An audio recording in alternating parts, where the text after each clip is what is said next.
Bismillah. Assalamualaikum warahmatullahi wabarakatuh. Waalaikumsalam warahmatullahi wabarakatuh. Alhamdulillah wassalatu wassalamu ala rasulillah wa ala alihi washabihi wa mawalah. Santri-santri sekalian, kaifa halukum? Alhamdulillah ana bi khair. Santri-santri, ya, pada kita kali ini, ya, pada pertemuan kita kali ini, ya, Ustadz akan menyampaikan salah satu makhluk yang sangat penting. Ya, siapa itu? Ya, tentunya kita, yaitu manusia. Manusia adalah makhluk Allah yang telah Allah ciptakan dengan bentuk yang sangat sempurna. Ya, coba. Ada yang mau ditanyakan nggak terkait dengan makhluk Allah lain selain manusia? Ustadz, benar gak sih selain manusia, jin itu juga makhluk ciptaan Allah? Nah, benar, nah. Ya, jin juga, ya, makhluk ciptaan Allah, sama dengan kita manusia. Ustadz, boleh nggak sih kita takut kepada jin? Tentu tidak boleh, ya. Kita, ya, tidak boleh takut karena jin dan manusia adalah sama-sama makhluk ciptaan Allah. Maka yang harus kita takuti yaitu hanyalah yang menciptakannya. Siapa? Itu Allah Subhanahu wa taala, ya. Apalagi menyembah jin, ya. Itu adalah perbuatan yang sangat Allah murkai. Karena itu termasuk kepada perbuatan syirik. Ya, Allah lah yang menciptakan seluruh makhluk. Ya, manusia dan jin diciptakan dengan tujuan yang sama, yakni untuk beribadah kepada Allah Subhanahu wa taala. Ya, sebagaimana firman Allah Subhanahu wa taala di dalam Quran surat Az-Zariyat ayat 56, Allah taala berfirman, "Wa ma khalaqtul jinna wal insa illa liya'budun." Ya, yang artinya, dan tidaklah aku menciptakan jin dan manusia, ya, kecuali agar mereka beribadah kepadaku. Ustaz, apa sih perbedaan dan persamaan manusia dan jin? Santri-santri sekalian, ya, manusia dan jin, ya, diciptakan dari unsur yang berbeda. Ya, manusia diciptakan dari tanah, dan sedangkan jin itu diciptakan dari api. Atas kekuasaan dan kehendak Allah Subhanahu wa taala, manusia dan jin diberikan batasan tersendiri. Jin dan manusia sama-sama memiliki akal dan nafsu, ya. Kemudian jin dan manusia sama-sama, ya, diperintahkan oleh Allah untuk mengikuti perintah dan larangan Allah Subhanahu wa taala. Ya. Manusia ada yang beriman, ya. Ada yang tidak beriman kepada Allah, ya. Ada yang jahat, ada pula yang baik, ya. Begitu pula dengan golongan jin, ya. Ada yang beriman kepada Allah dan ada juga yang ingkar kepada Allah, ya. Ada yang jahat, ada pula yang baik, ya. Santri-santri sekalian, golongan jin yang tidak beriman kepada Allah Subhanahu wa taala, yakni adalah iblis, ya. Nah, sekarang Ustadz mau bercerita tentang awal mula, ya, sebagian jin atau iblis tidak beriman kepada Allah. Kalian kira-kira mau dengar nggak? Mau, Ustadz. Nah, dengarkan dengan baik-baik, ya.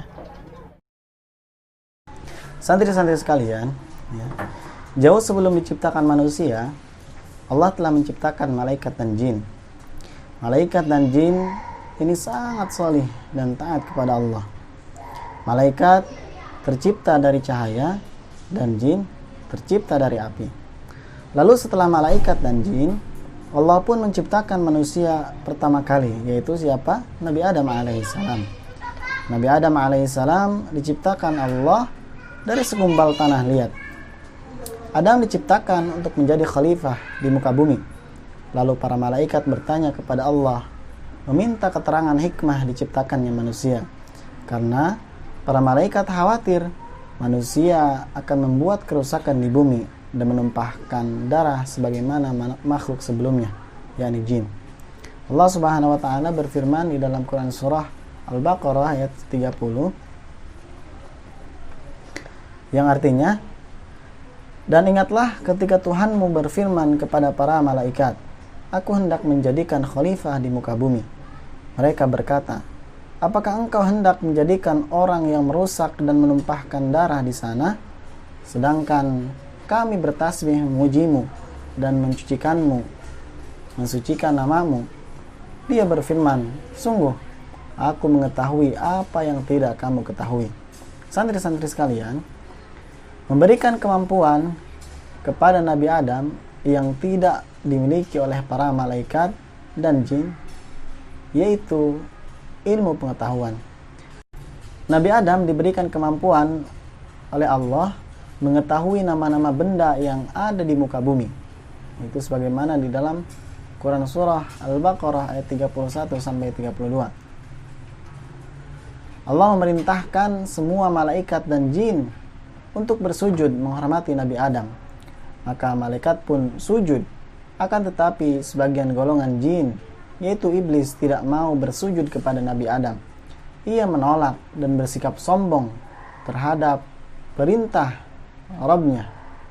Hal ini sebagaimana di dalam firman Allah Subhanahu wa taala dalam Quran surat Shad ayat 75 sampai 76. Santri-santri sekalian, karena kesombongan iblis diusir dari surga. Allah memberikan Nabi Adam tempat tinggal di surga. Kemudian Allah menciptakan Hawa sebagai pasangan Nabi Adam. Hawa diciptakan dari tulang rusuk Nabi Adam. Mereka bebas menikmati dan memakan buah-buahan apa saja yang ada di surga, kecuali satu, yaitu pohon yang dilarang oleh Allah. Dan ini sebagaimana yang tertera di dalam Quran surah Al-Baqarah ayat 35. Semenjak diusir dari surga, iblis makin membenci. Ia selalu berusaha mencari kesempatan untuk menggoda iman Nabi Adam dan Hawa agar melanggar perintah Allah, yaitu mendekati pohon yang dilarang Allah dan memakan buahnya. Akhirnya iblis berhasil membujuk Adam dan Hawa untuk memakan buah tersebut.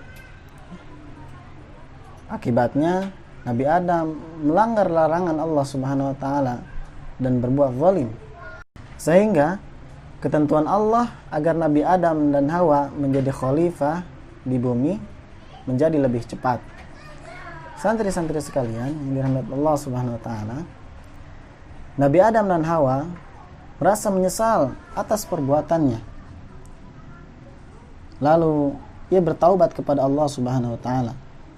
Kemudian Allah pun menerima taubat Nabi Adam alaihissalam dan mengutusnya untuk turun ke muka bumi agar mereka menjadi khalifah di bumi dan beribadah kepada Allah, selalu bertaubat kepada Allah Subhanahu wa taala agar mereka kelak bisa kembali ke dalam surganya Allah Subhanahu wa taala.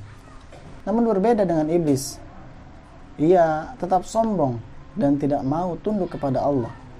Iblis diberikan penangguhan akan selalu menggoda atau membujuk manusia untuk melakukan perbuatan-perbuatan yang buruk hingga kiamat.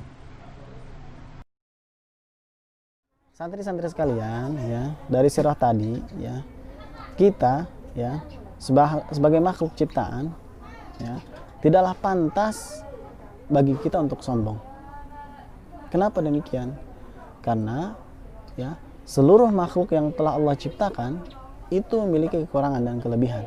Disebabkan karena hal itu, ya, maka mereka berarti menunjukkan ketidaksempurnaan. Ya, karena ketidaksempurnaan itulah, ya, kita maupun jin itu tidak boleh sombong kepada Allah Subhanahu wa taala. Allah menciptakan jin dan manusia itu adalah sebagai tanda akan kebesarannya. Ya, kita harus yakin bahwasanya segala apa yang telah Allah ciptakan, segala apa yang Allah perintahkan dan Ia larang, itu pasti mengandung hikmah yang sangat besar. Ya, santri-santri sekalian dirahmati Allah Subhanahu wa taala, ya. Tugas kita, ya, tiada lain sebagaimana tadi yang sudah dijelaskan, bahwa kita diciptakan, ya, jin diciptakan tiada lain untuk beribadah kepada Allah Subhanahu wa taala, ya, menyembah Allah, ya, cinta, ya, kemudian takut dan berharap kepada Allah Subhanahu wa taala. Bagaimana? Fahimtum? Naam Ustadz, jazakallah khair. Ya, sekian ya halaqah kita pada kesempatan sekarang, ya. Kita tutup dengan hamdalah. Doa kafaratul majlis, subhanaka Rabbil alamin. Subhanakallahumma wa bihamdika asyhadu an la ilaha illa anta astaghfiruka wa atubu ilaik. Assalamualaikum warahmatullahi wabarakatuh. Waalaikumsalam warahmatullahi wabarakatuh. Yuk, amalkan pada diri antum dan bagikan video ini kepada orang yang antum cintai untuk mendapatkan kebaikan dan pahala.